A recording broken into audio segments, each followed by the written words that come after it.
കഴിഞ്ഞ 2 മത്സരത്തിലെ പരാജയങ്ങൾ നല്ല രീതിയിൽ ഞങ്ങളെ ബാധിച്ചിട്ടുണ്ട്. പലതും നഷ്ടമാവുന്നു എന്ന തിരിച്ചറിവ് ബോധ്യപ്പെട്ടിട്ടുമുണ്ട്.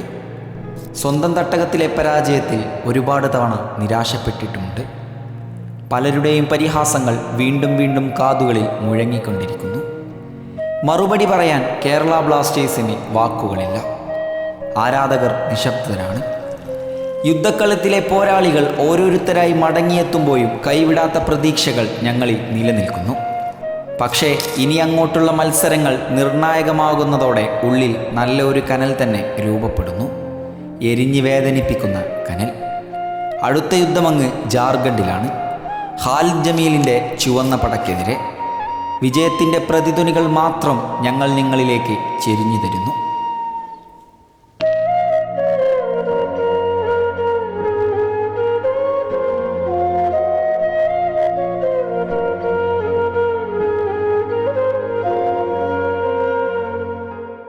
കേരള ബ്ലാസ്റ്റേഴ്സ് എങ്ങനെ അവരുടെ അടുത്ത മത്സരത്തിനായിട്ട് ജംഷഡ്പൂർ FC തട്ടകത്തിലേക്ക് ചേക്കേറാനായിട്ട് ഇരിക്കുകയാണ്. ജംഷഡ്പൂരിനെ സംബന്ധിച്ചിടത്തോളം അവർക്കും മത്സരങ്ങൾ നിർണായകമാണ്. നമ്മളെ സംബന്ധിച്ചിടത്തോളം നമുക്കും നിർണായകമാണ്.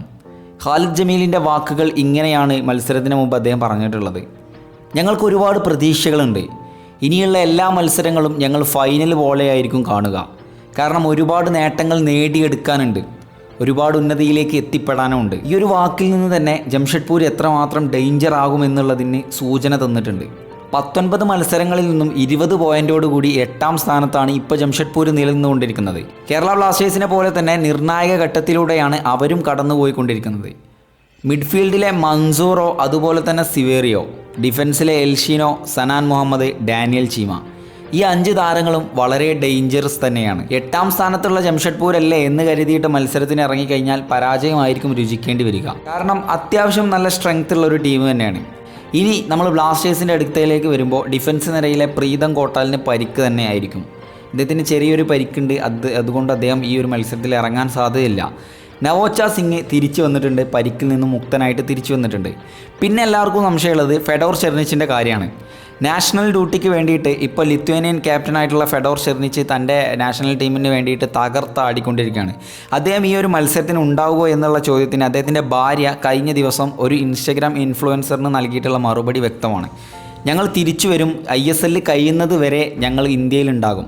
തീർച്ചയായിട്ടും അദ്ദേഹം ഈ ഒരു മത്സരത്തിൽ പങ്കെടുക്കാൻ സാധ്യത കൂടുതലാണ്. അതായത് ലൈനപ്പിൽ ഉണ്ടാവുക തന്നെ ചെയ്യും. ഇനി അഡ്രിയാൻ ലൂണ തിരിച്ചു വന്നിട്ടുണ്ട്. ബട്ട് ഈ ഒരു മത്സരത്തിൽ ഉണ്ടാവാൻ സാധ്യതയില്ല. ലൂണ എന്തായാലും സബ്ബായിരിക്കും എന്നാണ് എൻ്റെ ഒരു ഒപ്പീനിയൻ. 5ാം സ്ഥാനത്താണെന്നുണ്ടെങ്കിലും നിർണായകമായിട്ടുള്ള മത്സരങ്ങളാണ് നമ്മുടെ മുമ്പിലൂടെ കടന്നു പോയിക്കൊണ്ടിരിക്കുന്നത്. അപ്പോൾ ഈ മത്സരം വിജയിക്കുക എന്ന് പറയുന്നത് ശക്തമായിട്ടുള്ള ഒരു സംഭവം തന്നെയാണ്. ഇനി നമുക്ക് ഇരുവരുടെയും സ്ക്വാഡിലേക്കൊന്ന് പോകാം. കേരള ബ്ലാസ്റ്റേഴ്സിൻ്റെ സ്ക്വാഡിലേക്ക് വരുമ്പോൾ കരൺജിത്ത് സിംഗ് തന്നെയായിരിക്കും ഗോൾ കീപ്പറായിട്ടുണ്ടാവുക. ഡിഫൻസ് ലൈനിലേക്ക് വരുമ്പോൾ നവോച്ച, മിലോസ് റിൻസിച്ച്, ലെസ്കോവിച്ച് മടങ്ങിയെത്തും. കാരണം ആ മോഹൻ ബഗാനെതിരെയുള്ള മത്സരങ്ങൾ ജസ്റ്റ് ഒന്ന് എടുത്തു നോക്കിയാൽ മതി. അതുപോലെ തന്നെ സന്ദീപ് സിംഗ്. മധ്യനിരയിൽ ജിക്സൺ സിംഗും വിപിൻ മോഹനും ഉണ്ടാവും. 2 താരങ്ങളും ഇന്ത്യൻ മത്സരങ്ങൾക്ക് വേണ്ടി പോയിട്ടുണ്ടെന്നുണ്ടെങ്കിലും അവരൊക്കെ തിരിച്ചു വരും എന്നുള്ള മറുപടിയാണ് കിട്ടിക്കൊണ്ടിരിക്കുന്നത്. സോ ഇനി നമ്മളെ മറ്റേ വിങ്ങുകളായിട്ടുള്ള മിഡ്ഫീൽഡേഴ്സായിട്ട് മുഹമ്മദ് ഐമൻ, ഡൈസുക സക്കായ്, ഈ 2 താരങ്ങളായിരിക്കും. മുന്നേറ്റ നിരയിൽ ദിമിത്രിയോസ് ദേവന്തകോസിനും ഫെഡോർ ചെർണിച്ചിനെയുമാണ് ഞാൻ എൻ്റെ ഒരു 11 കൊടുത്തിട്ടുള്ളത്. അതായത് ഡ്രീം 11 കൊടുത്തിട്ടുള്ളത്. ബിക്കോസ് ഫെഡോർ ചെർണിച്ച് തിരിച്ചു വരുമെന്നുള്ളത് ഉറപ്പായിട്ടുള്ളൊരു കാര്യം തന്നെയാണ്. അതുകൊണ്ടാണ് ഞാൻ കൊടുത്തിട്ടുള്ളത്. നിങ്ങളുടെ അഭിപ്രായം എന്താണെന്ന് ജസ്റ്റ് അടിയിൽ കമൻറ്റ് ചെയ്യുക. അതുപോലെ തന്നെ സ്കോറും കമൻറ്റ് ചെയ്യുക. സോ ചാനൽ കണ്ടില്ലേ, സബ്സ്ക്രൈബ് ചെയ്തില്ലേ സബ്സ്ക്രൈബ് ചെയ്യുക. തൊട്ടടുത്താണ് ബെല്ലൈക്കൺ കൂടി എനേബിൾ ചെയ്യുക. നമ്മൾ വിടുന്ന എല്ലാ വീഡിയോകളും ജസ്റ്റ് ഒന്ന് വാച്ച് ചെയ്യുക. സോ ഓക്കെ, മറ്റൊരു വീഡിയോയിൽ വീണ്ടും കണ്ടിട്ടുണ്ടാകും.